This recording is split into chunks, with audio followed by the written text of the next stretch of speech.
Assalamualaikum warahmatullahi wabarakatuh. Saya sedang bersama dengan senior saya, kakak kelas saya di Mesir, Al-Mukarram, Ustadz Dr. Damanhur Abbas. Nikmati kajian-kajian tausiah beliau yang bergizi, berkualitas di channel Ustadz Damanhur Abbas. Jangan lupa tonton, subscribe, like, share, and comment. Assalamualaikum warahmatullahi wabarakatuh.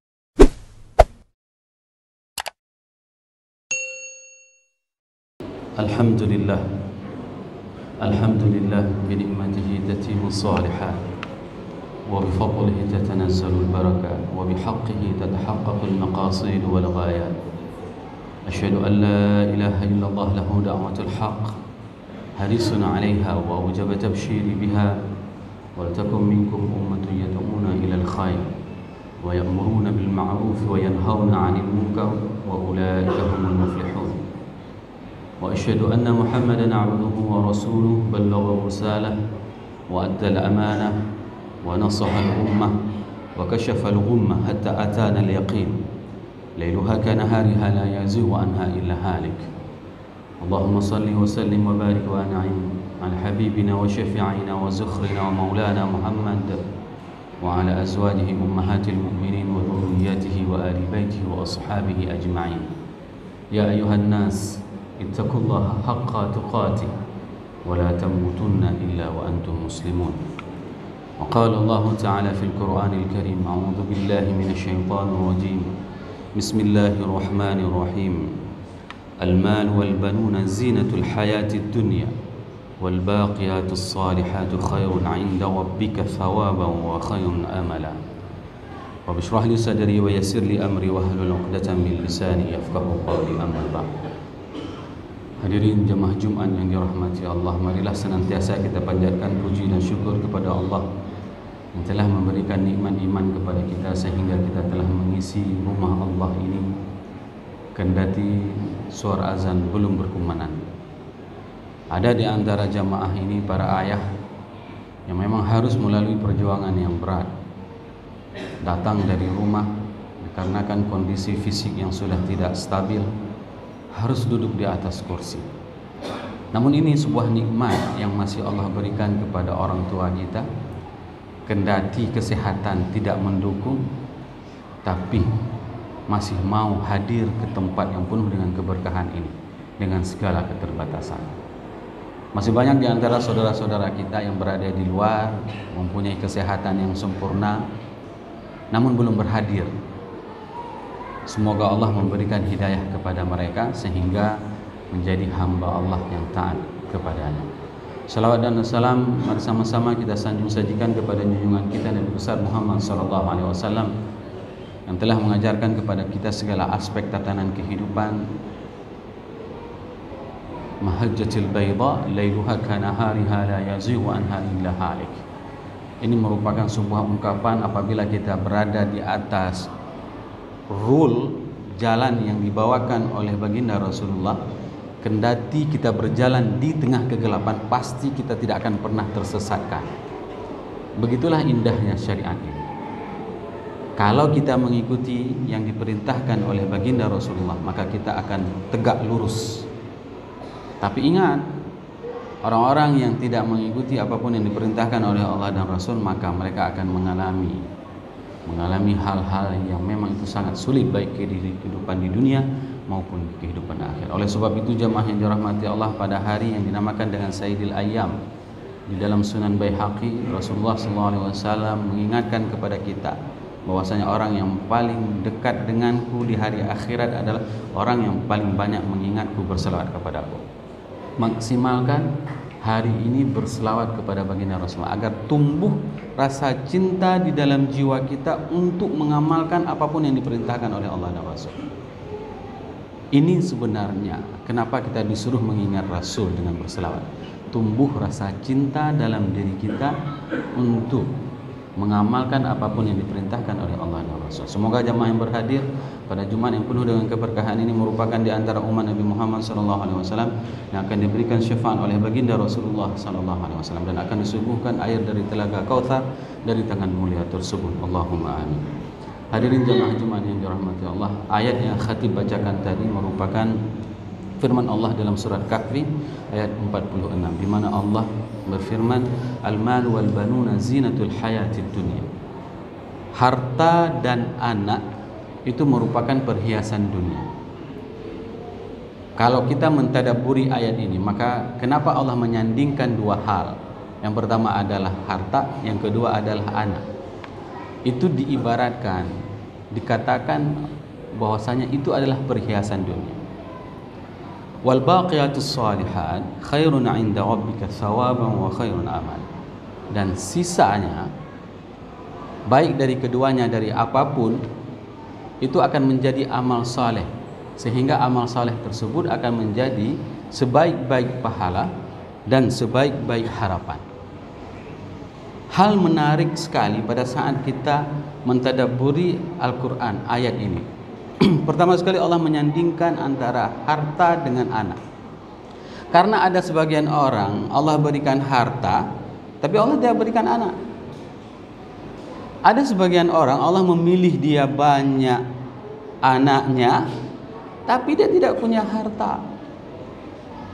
Nah, kedua variabel ini bisa menjadikan amal saleh, di mana amal saleh tersebut akan menjadi pahala yang diharapkan oleh semua. Ini sebenarnya tugas kita untuk mentransformasikan dua variabel harta yang pertama, yang kedua adalah anak, sehingga menjadi kesalehan-kesalehan yang akan terus mengalir kepada siapapun yang dimilikinya. Sehingga dalam kata lain, kalau kita ingin melihat penafsiran Rasulullah SAW dalam Sunan Tirmizi, itu menyebutkan bahwasanya hadis riwayat Ahmad, bahwasanya apa?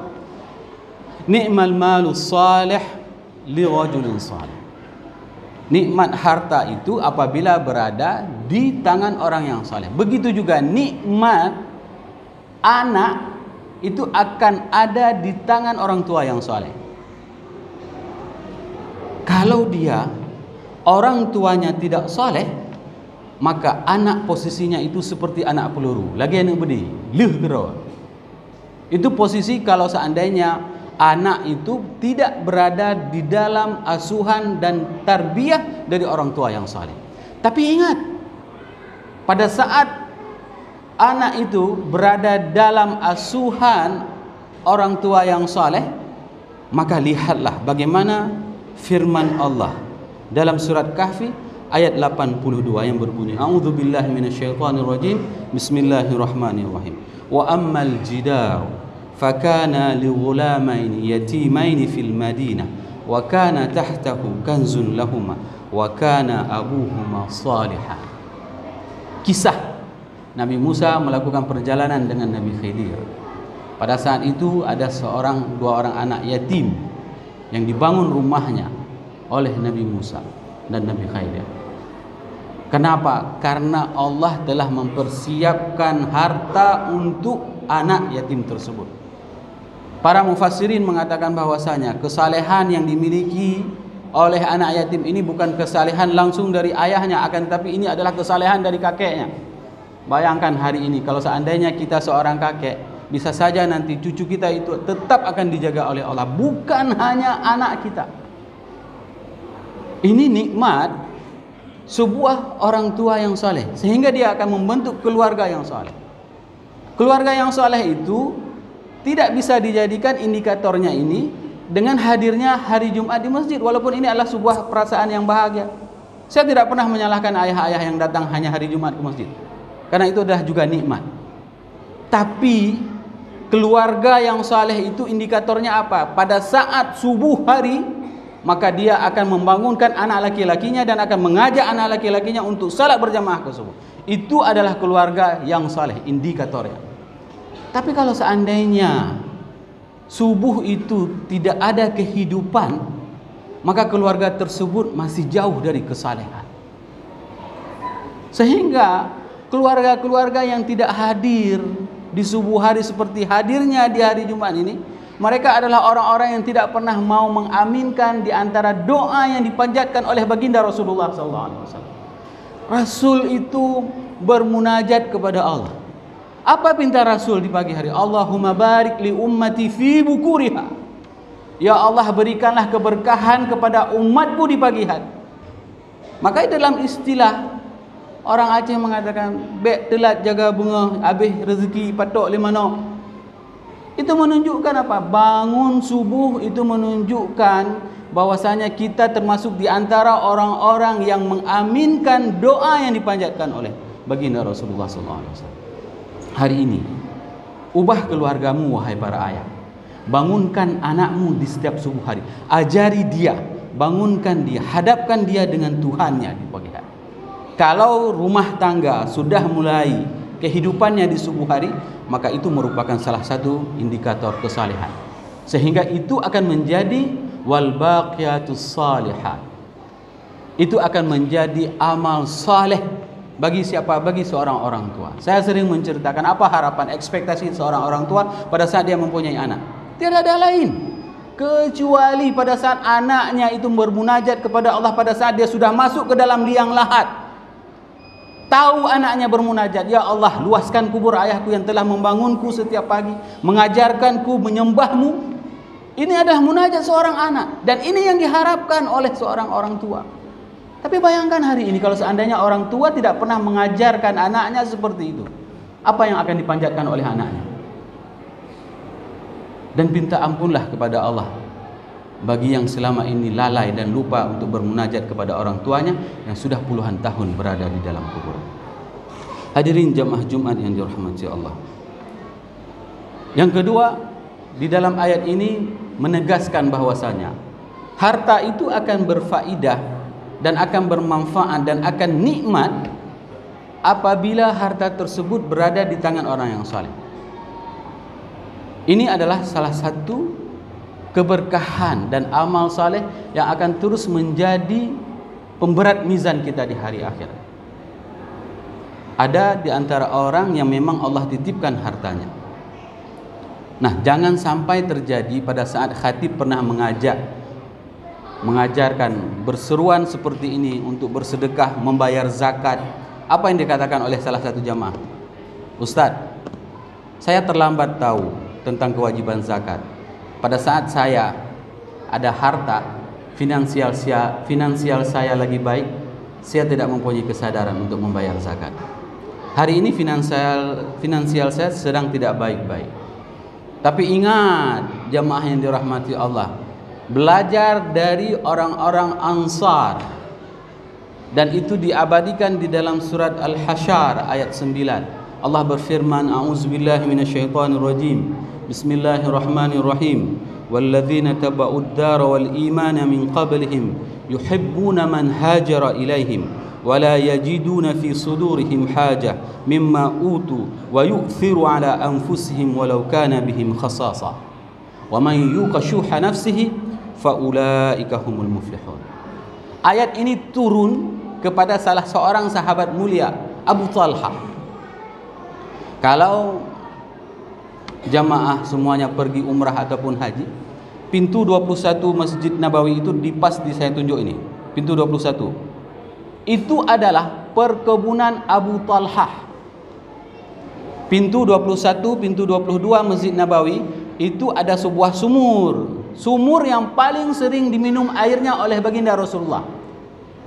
Timang dengan Raudhah, posisinya setara dan sejajar dengan Raudhah. Disitulah di kebun Abu Talha itulah Rasul paling sering minum air sumurnya, dan itu terkenal.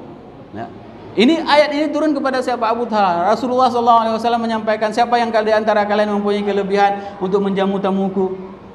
Lihat, mereka mendapatkan kesempatan seperti itu. Langsung Abu Talha mengatakan, aku ya wahai Rasulullah. Pulang dia ke rumah, ditanyakan kepada istrinya apa yang ada. Tidak ada apapun suamiku kecuali makanan untuk dimakan oleh anak kita.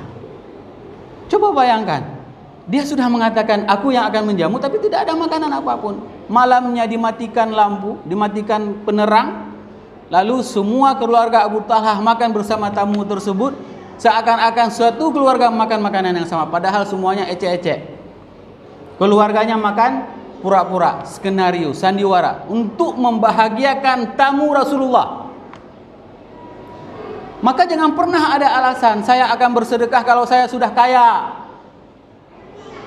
Karena kita tidak akan kaya. Maka jangan pernah nunggu kaya baru mau bersedekah. Jangan pernah menunggu kaya. Maka ada di antara jamaah pada saat kita mengatakan ini ada donasi yang harus kita lakukan, dia katakan langsung, Ustaz, saya akan sedekah 100 juta Ustaz. Saya akan cicil sedekah saya semampu saya.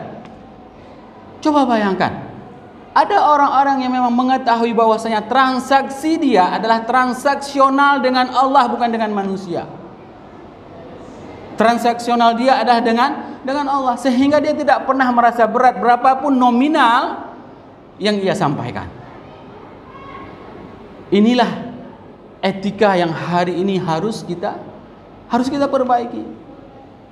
Jangan begitu ada kesempatan untuk mendapatkan donasi, langsung semuanya mendaftarkan dirinya. Ini pengalaman saya sebagai ketua Baitul Mal Kota Ismail. Begitu kita buat ada pengumuman dana pendamping untuk penyakit kronis, datang orang turun dengan mobil New Avanza antar minta bantuan pendampingan. Coba bayangkan bagaimana moralitas. Ya, ini adalah warga kita. Begitu ada sesuatu langsung berduyun-duyun. Padahal ada orang yang kita bantu itu 4 tahun dia tidak pernah mendapatkan bantuan apapun, sehingga dia terkulai lemas, dan begitu dia mendapatkan bantuan dia merasakan luar biasa terima kasih. Inilah fungsi pada saat kita diberikan kemudahan oleh Allah dengan harta, jadikan harta tersebut bekerja untuk kematian kita. Bagi mereka yang tidak diberikan kemudahan, jangan tunggu kaya, karena berat. Hampir semua pada saat kita menanyakan, kalau seandainya kita punya uang 100 ribu untuk bersedekah 50 ribu itu gampang bersedekah 50 ribu, karena setengah dari apa yang kita miliki gampang. Tapi begitu kita sudah mempunyai uang 1 miliar, coba suruh sedekah 500 juta, berat ya, semua akan berat. Maka jangan pernah menunggu kaya. Apapun yang kita miliki, berikan sesuatu itu untuk memperjuangkan agama Allah. Ayat ini turun kepada Abu Talha, dan ini juga bisa kita resapi pada saat kita tidak memiliki apapun. Kita akan merasakan kondisi dan situasi sebagaimana yang dirasakan oleh Abu Talha. Inilah perlu kita memahami ayat-ayat Al-Quran, sehingga ayat tersebut walaupun turunnya 14 abad yang lalu, tapi kita masih bisa meresapi dalam kehidupan kita. Terkadang tidak selamanya kita sedang dalam kondisi ekonomi yang baik, tapi disitulah kita ingin menunjukkan Abu Talha dulu kenapa bisa, kenapa hari ini kita tidak bisa. Apakah ayat itu hanya turun kepada Abu Talha? Tidak. Ayat itu akan menjadi pembelajaran penting bagi kita yang hidup setelah Abu Talha. Oleh sebab itu jemaah yang dirahmati Allah, hari ini siapapun yang dulu mempunyai harta dan dia belum membayar zakatnya, keluarkan zakatnya. Hari ini jangan dipahami zakat itu hanya zakat emas. Jangan hanya dipahami zakat itu cuman emas. Bayangkan kami dosen itu kalau seandainya mengajar itu tidak keluar keringat, padahal hadis mengatakan bayarlah upah sebelum keringat. Apakah tidak wajib mengeluarkan zakat dari pendapatan kami? Wajib. Saya katakan wajib. Kenapa? Karena profesi kami itu jauh lebih nyaman daripada orang pergi ke sawah. Orang pergi ke sawah 3 bulan mempunyai pendapatan 7 juta, dia harus mengeluarkan zakat, dan zakatnya itu besarnya luar biasa, 5%. Sedangkan profesi itu hanya 2,5%. Profesi hanya 2,5%. Orang pergi ke sawah itu 5% zakatnya, dan mereka tidak pernah menanyakan, tidak pernah menghitung biaya operasional, berapa ongkos mu'u, berapa ongkos naik air, berapa ongkos, tidak pernah ada mereka tanyakan. Dan saya sangat takjub pada saat saya melakukan penelitian, saya menanyakan kenapa mau membayar zakat. Para petani sawah menjawab, ini adalah hak kami Ustaz, bukan kewajiban. Maka jangan heran pada saat hari ini kita melihat dulunya kawasan A itu terkenal dengan duriannya, tiba-tiba hari ini tidak lagi mempunyai hasil durian. Kenapa? Mungkin Allah ingin menegur mereka pada saat mereka mempunyai penghasilan dari durian, mereka tidak pernah bersedekah, mereka tidak pernah mengeluarkan zakatnya, mereka tidak pernah mengeluarkan hartanya untuk membantu umat Islam yang lain. Begitu juga pada saat seseorang mempunyai kebun sawit, puluhan hektar kebun sawit dia, ratusan juta dia mempunyai pendapatan dari sawit, tapi dia tidak mau mengeluarkan zakatnya. Hati-hati, ingat baik-baik, semua harta tersebut akan diminta pertanggungjawabannya di hari akhirat. Bayangkan hari ini diperiksa sama BPK aja sudah capek, apalagi diperiksa sama malaikat nanti di hari akhirat. Maka sebelum ini terjadi semuanya, maka jadikanlah ibrah dari ayat-ayat Al-Quran dan hadis-hadis yang disampaikan oleh baginda Rasulullah SAW sebagai pembelajaran kita untuk bisa lebih dekat dan mencintai kepada Allah dan Rasul. Semoga apa yang khatib sampaikan ini bermanfaat kepada khatib dan kepada jemaah semuanya. Barakallahu li wa lakum fil Qur'anil Karim wa nafa'ani wa iyyakum bima fihi minal ayati wa dzikril hakim wa taqabbala minni wa minkum tilawatahu innahu huwas samiul alim.